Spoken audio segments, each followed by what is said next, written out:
Assalamualaikum warahmatullahi wabarakatuh. Salam literasi, salam sosiologi. Pada kesempatan ini Bapak akan menyampaikan materi lanjutan berkaitan dengan pemberdayaan komunitas dan kearifan lokal. Nah, beberapa tugas yang masuk, ada beberapa di antaranya yang sudah menulis esai populer.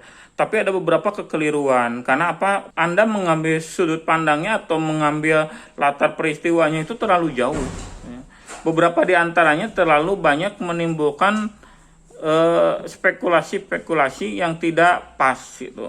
Nah, sebaiknya yang Anda ungkapkan itu adalah lingkungan sekitar Anda sendiri. Nah, settingnya ada 3 dalam buku e-modul itu bisa Anda baca, ada 3 ya. Yang pertama, Anda bisa mengungkapkan komunitas adatnya. Contoh, yaitu tadi suku Baduy, suku Sasak, suku Madura, suku Dayak.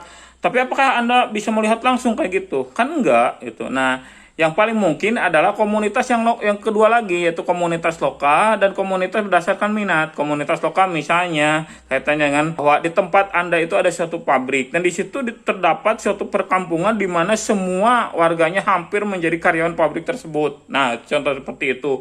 Kemudian ketiga ada komunitas berdasarkan minat. Ya, misalnya di situ ada komunitas penggemar burung merpati, komunitas penggemar misalnya kelereng dan semacamnya. Nah, itu bisa menjadikan bahan kajian.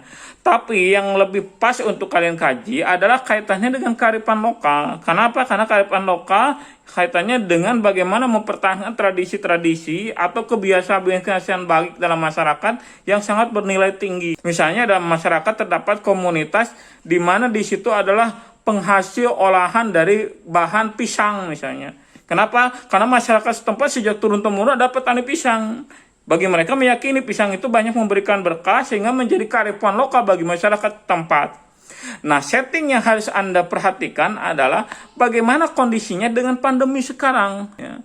Misalnya, apakah petani pisang itu sekarang dengan pandemi bangkrut? Atau misalnya maka semakin hebat, semakin banyak sekali penghasilannya? Nah, itu yang kalian pelajari. Anda ibaratkan sebagai seorang camat, ya, misalnya ketika komunitas itu mengalami masalah berkaitan dengan penurunan omset dan pemasaran yang tidak berhasil, maka Anda bagaimana memberdayakan mereka sehingga bangkit kembali? Atau ternyata mereka hebat lebih baik, Anda deskripsikan kehebatan mereka, bagaimana mereka bisa mengatasi krisis dalam pandemi seperti ini sehingga menghasilkan pendapatan yang lebih tinggi, dan itu bisa di-share kepada khalayak yang lain sehingga menjadi bahan untuk dipelajari bagaimana mereka bisa bangkit menghadapi situasi pandemi seperti ini. Oleh karena itu, tugas ini Bapak tidak mewajibkan kalian perorangan, boleh maksimal 3 orang mengungkapkannya. Misalnya setting di satu tempat tertentu di antara salah satu anggota kelompok itu, lalu bersama-sama untuk melakukan pengamatan dan menyampaikan analisis berkaitan dengan pemberdayaan pada masyarakat tersebut. Hanya kalau untuk perorangan, artinya 1 orang yang mengerjakan, tidak wajib untuk presentasi. Tapi kalau lebih dari 1 orang, kalian harus presentasi.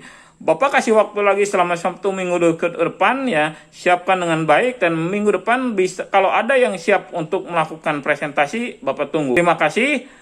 Tolong perhatikan dengan baik, bekerja dengan betul-betul bersungguh-sungguh, belajar bersungguh-sungguh, jaga protokol kesehatan, dan tetap Anda menjaga imun supaya tetap sehat. Terima kasih. Bila taufiq wal hidayah. Assalamualaikum warahmatullahi wabarakatuh. Salam literasi, salam sosiologi.